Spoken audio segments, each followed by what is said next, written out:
हाय दोस्तों, स्वागत है आपका मेरे यूट्यूब चैनल क्यूरियस माइंड में। मैं मनीषा तिवारी मिश्रा। हम देखेंगे सीबीएसई की 6 स्टैंडर्ड की हिस्ट्री जो कि सीटेट के पेपर 2 में पूछी जाती हैं। एनसीईआरटी की बुक से सारे नोट्स निकाले हैं क्लास वाइज और topic wise. So I hope आपको ये वीडियो अच्छी लगेगी और आपको कुछ एग्ज़ाम में हेल्प हो, उस हिसाब से वीडियो बनाई जा रही है। और यूपी टेट एमपी टेट में भी ये बहुत यूज़फुल है ये टॉपिक। तो चलिए देखते हैं। पहला टॉपिक है हिस्ट्री का, what, where, how and when, यानी कि क्या, कहाँ, कैसे और क्यों। ये एक पार्ट का नाम है 6 स्टैंडर्ड के। तो वहाँ के जो मेन पॉइंट है वही देख रहे हैं। The Solomon and Kirthar hills to the northwest, some of the areas where women and men first began to grow crops such as wheat and barley about 8,000 years ago are located here। यानी कि एक जगह है सुलेमान जहाँ पे किर्थर hills है और north west side है, नॉर्थ उत्तर और दक्षिण साइड का है ये, सॉरी साउथ है, दक्षिण है, पूर्वी उत्तरी साइड में आपको ये जगह मिलेगी। उस एरिया में पहली बार औरत और आदमियों ने मिलके क्रॉप की मतलब जो अनाज है उसे बोया था और उन्होंने वीट, गेहूँ और बार्ली ये बोए थे और ये 8,000 साल पुरानी बात है जो कि यहाँ पे दी गई है। Locate the Garo Hills to the north east and the Vindhyas in central India. These were some of the other areas where agriculture developed.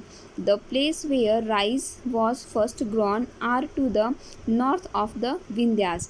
यानी विंध्यास एक जगह है गारो हिल्स के पास, वहाँ पे देखिएगा नॉर्थ ईस्ट साइड में विंध्यास है, सेंट्रल इंडिया में आता है ये।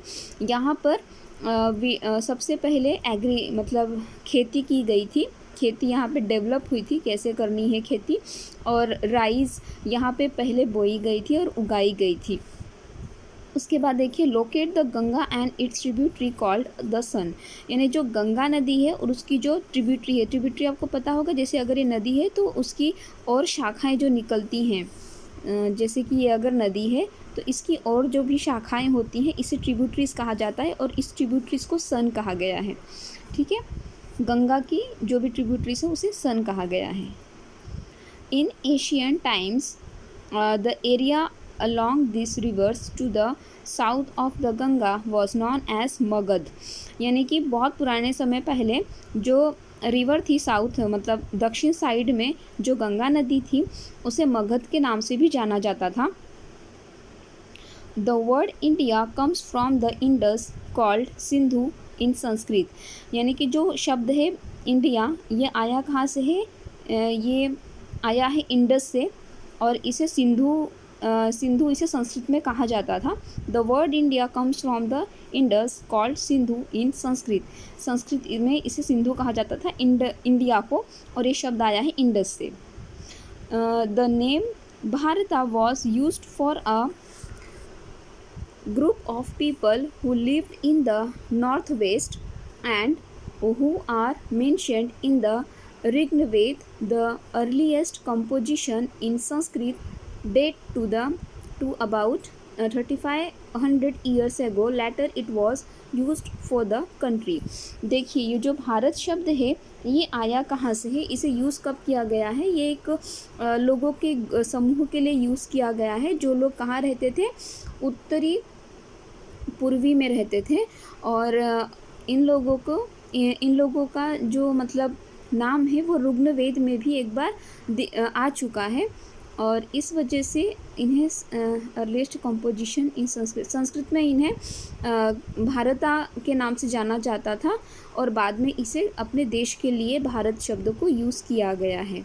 देखिए, ये उन लोगों के लिए यूज़ किया जाता था जो लोग कहाँ रहते थे, नॉर्थ वेस्ट में। ठीक है, नॉर्थ वेस्ट के जो लोगों का समूह था उनके लिए भारता शब्द यूज़ किया गया था और बाद इसे ऋग्वेद में यूज़ किया जाता था और 3,500 साल पहले की ये बात है और संस्कृत में इसे भारता कहा जाता था ऋग्वेद में, बट बाद में इसे हमारे देश के नाम भारत के नाम से जाना जाने लगा। Manuscripts, this comes from the Latin word manu meaning hand. देखिए मनुस्क्रिप्ट्स जो शब्द है वो कहाँ से आया है, लैटिन शब्द से आया है, जिसका जो वर्ड है मनु शब्द से इसकी उत्पत्ति हुई है और उसका मतलब होता है हाथ होता है, hand. When we write anything, we use a script. Scripts consist of letters or signs. When we read what is written or speak, we use a language. देखिए जब हम कोई चीज़ लिखते हैं तो उसमें हम स्क्रिप्ट यूज़ करते हैं, लिपि यूज़ करते हैं, और ये लिपि बनती कैसे है, लेटर से बनती है और उसके कुछ साइंस होते हैं उससे बनती है। साइन मतलब आप जानते हैं चिन्हों से। और जब हम इसे लिखते हैं तो पढ़ते हैं और लिखते हैं और बोलते हैं, तो इसे हम क्या कहते हैं, लैंग्वेज कहते हैं। This inscription was written in 2 different scripts and languages, Greek and Aramaic below. यानी कि ये जो इंस्क्रिप्शंस लिखे गए हैं, मतलब कोई इंस्क्रिप्शन से जो कोई वर्णन है वो लिखा गया है, वो 2 स्क्रिप्ट्स में लिखा गया है, लैंग्वेजेस में लिखा गया है, ग्रीक और अरमैक में लिखा गया है। कोई इंस्क्रिप्शन लिखा गया था, कहीं कुछ मिला होगा तो उसमें। Date generally assigned to the birth of Jesus Christ, the founder of Christianity. So 2000 means 2000 years after the birth of Christ and counted backwards, and usually have the letters BC before Christ. In this book we will refer to dates going back from the present. देखिए यहाँ पे जो शब्द date use की जाती है वो Jesus के बर्थ के पहले, मतलब पहले की है, उनका जब बर्थ हुआ था उससे पहले की है। तो यहाँ पे जीसस क्रिस्ट जो फाउंडर थे क्रिश्चियनिटी के, उनके हिसाब से। और यहाँ पे जैसे कि हम देखेंगे कि 2000 का मतलब यहाँ पे 2000 साल पहले की बात हो रही है। यानी कि जब हम लोग देखेंगे कि जो क्रिस्ट थे जिनका जन्म हुआ था उसके बाद के, उसके पहले की ये सब सन है। मतलब कि यहाँ पे इस चैप्टर में हम ये देख रहे हैं BC दिया हुआ है शब्द, ठीक है, बिफोर क्राइस्ट, यानी BC का फुल फॉर्म है बिफोर क्राइस्ट।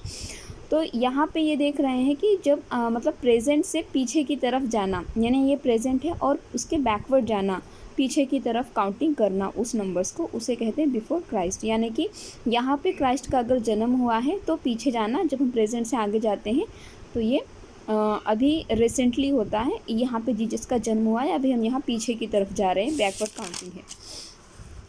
अब जैसे कि हम यहाँ देखेंगे लेटर्स एंड डेट्स के बारे में।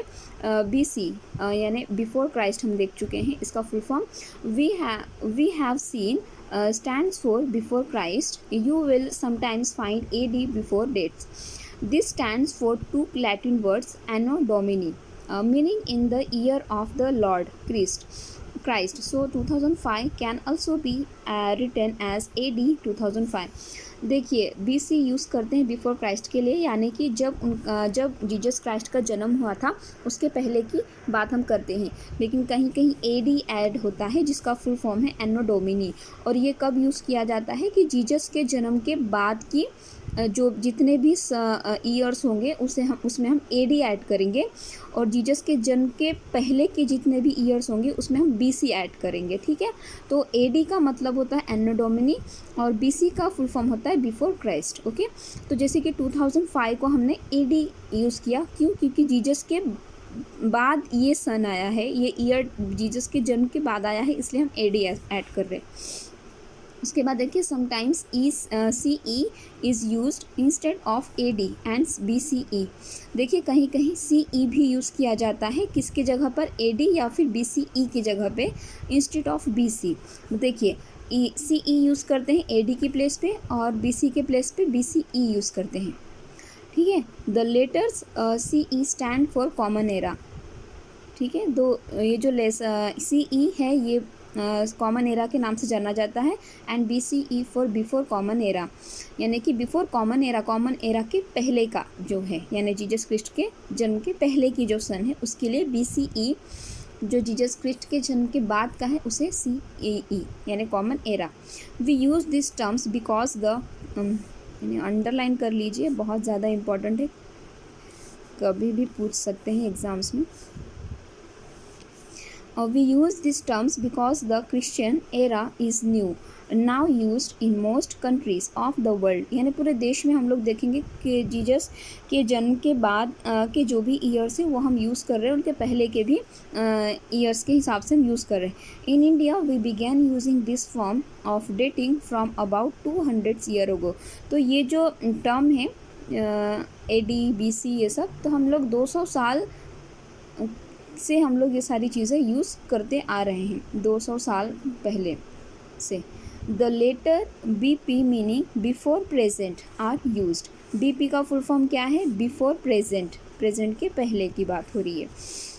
One of the most famous stories of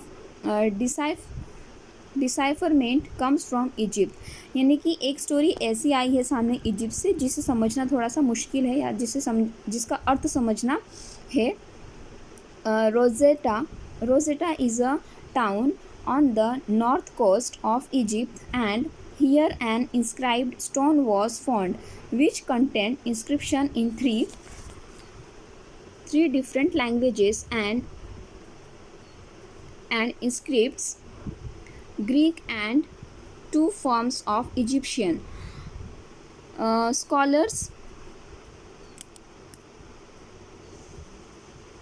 Scholars who could read Greek figured out that the names of kings and queens were enclosed in a little frame called a cartouche.